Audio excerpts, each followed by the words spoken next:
প্রিয়জন, প্রতিবেশী, সহকর্মী, চলার পথে সাথী, যাদের সাথে আমরা জীবন চলাফেরা করি, আমরা যেন আমাদের সাথীদেরকে, আমাদের প্রিয়জনদেরকে ক্ষমা করে দিই। তাহলে আজকে ঈদের আনন্দ শোভাতলায় পরিপূর্ণ হবে। কোন রকমের হিংসা, বিদ্বেষ, রাগ বা প্রতিবাদ, অনুরাগ বিরাগ যেন আমাদের ভিতরে আজকে না থাকে।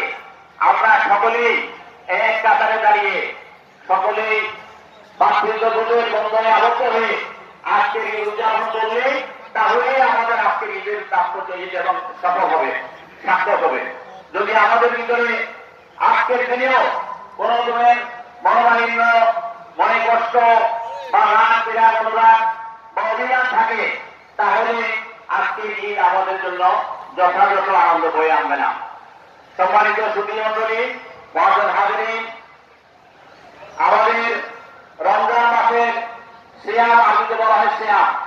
সিয়াম মানে বিরত থাকা, সংযম অবলম্বন করা, জীবনের সকল ক্ষেত্রে কথাবার্তা, আচার আচরণে, চলায় ফেরায়, উঠায় বসায়, লেনদেন, সকল ক্ষেত্রে আমরা যেন সংযমী হই। আমাদের উচ্চাকাঙ্ক্ষা, আমাদের মূল লালসা